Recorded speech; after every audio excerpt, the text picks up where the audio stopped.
Happy Monday, Marvel Snappers. Today we have two absolutely awesome decks to share with you. We've got the coolest tech surfer round and a Nimrod Galactus. When I shared the classic Galactus the other day, I got a bunch of comments saying, "Where's the Nimrod version?" We've got the Nimrod version from a great creator and an awesome tech surfer. Both of these are conquest quality decks. They can carry you on ladder or win you a bunch of conquest. Before we get to these decks, though, I'd like to encourage you, offer you, ask you to please subscribe to the channel. Subscribe, like, comment, ring that notification bell so you don't miss videos. Doing so helps us out in a huge way. We're trying to grow this channel as best we can. It's completely free for you to help support us, and we'd really appreciate it. In return, not that everything on Earth is a transaction, but we bring you at least two brand new decks every single weekday. Decks that keep you ahead of the meta so that you can snap more effectively, so that you can hit infinite, get your infinity borders, and reach your goals in Marvel Snap. In addition, we do the biggest giveaway in Marvel Snap while keeping you on the cutting edge so that we help you get the cards that help you compete in Snap.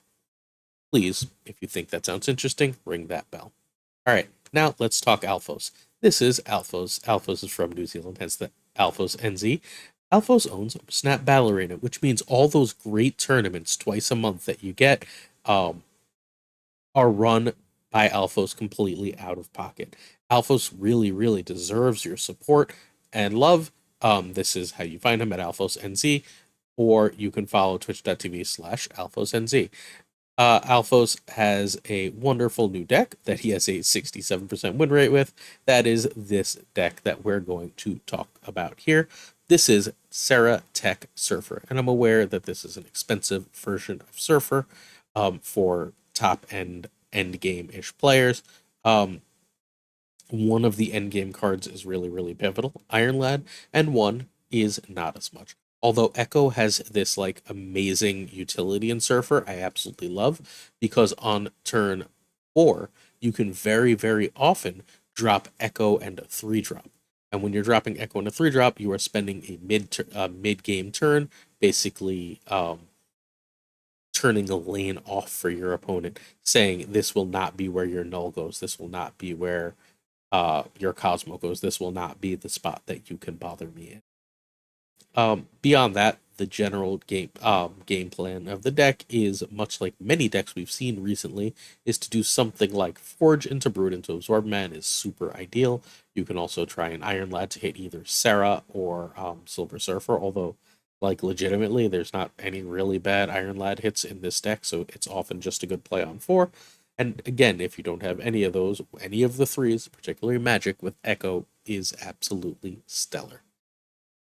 Absorbman works best to copy Brood, but is also excellent, especially on a turn 7 because of Magic copying Surfer. Rogue is here for our Zabu matchup largely, although it's obviously good against many, many other cards. If an opponent drops Zabu on 2, you Rogue that right away. It basically wins you the game, especially if you see Lad and Absorbman along with Sarah. Now you are way, way, way ahead. Although be careful because decks that are running Zabu, be careful with your Magic, are often running Legion. You want to be careful of that combo. Spider Ham gives you the info you need, often in those decks, just hitting that Legion, making your Magic safe to work out that play. Um, Shadow King is an absolute game stealer at the end of games. Destroy is otherwise a nightmare matchup, but when that 30 power Deadpool becomes a 1 power Deadpool to be copied by Taskmaster, for example, it is a marvelous, marvelous feeling. You've also got Spider-Man, if they filled a lane, to move the last card they play kind of wherever the heck you want it to go and win games. And of course, you have Sarah and Surfer to win the game. This deck plays, I mean, stupidly smooth. It's got what feels like an answer for everything. It's one of the best non-Shang-Chi tech decks I've ever seen in the game, and it's really great with its exceedingly high win rate. That is all for this Sarah Surfer list that hopefully you can play. If you don't have Echo, by the way, you can run any reasonably good 1 drop here.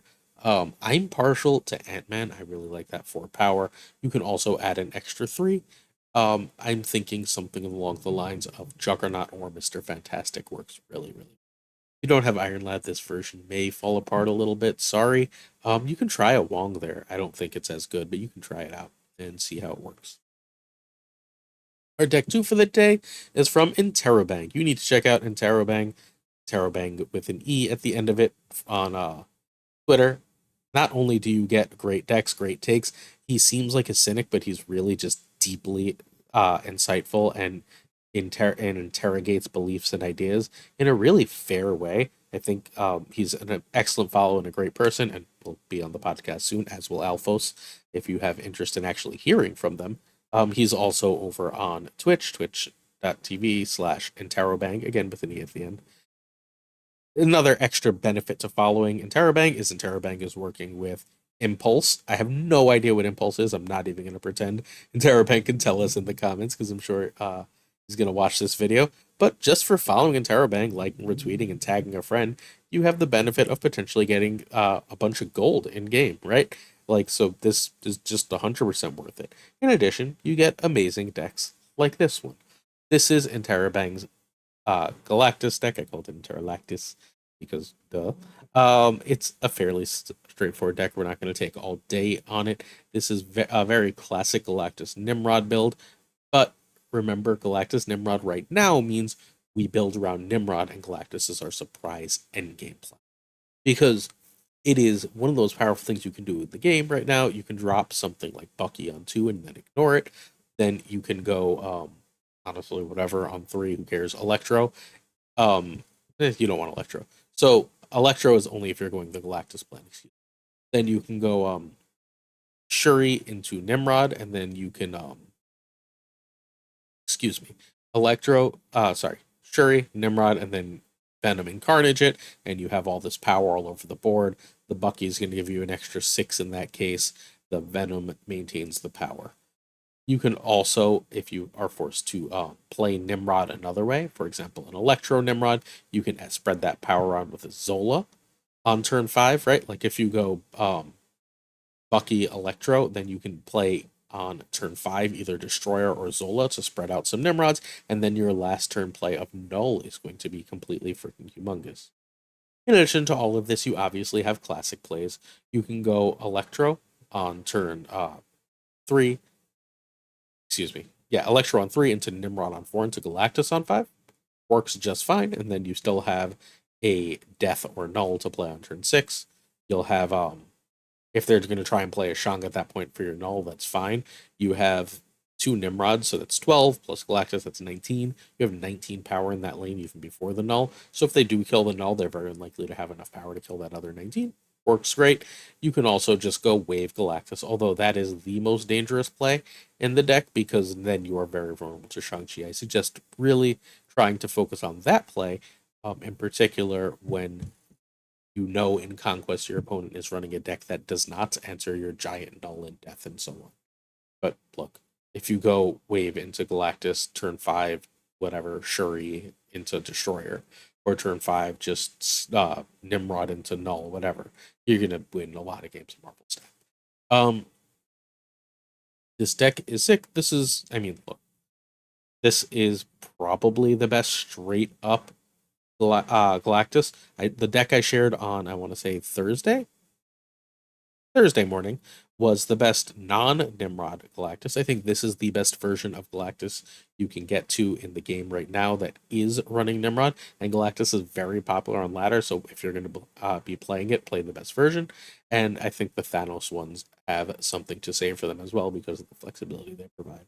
But they're different flavors of the same giant purple man, and he plays relatively similar in all of these shells as the deck does a lot of really cool, powerful things, and then sometimes your opponent isn't ready for a Galactus or can't prepare for both Nimrod and Galactus or can't prepare for both Destroyer and Galactus. And then you get free wins and a ton of extra cubes in the process because of that.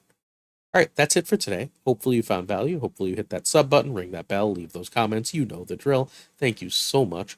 We'll be back either later today or tomorrow. Haven't 1,000% decided. If we're back tomorrow morning, it'll be a giant spotlight cash guide. Hopefully you've been saving for Silk. I've been telling you this for weeks now. If you are saving for Silk, that's awesome. Not really sorry. Silk is great. Hopefully you already have it. And that'll be that. see you either later or tomorrow with more Snap Take. Peace, friends.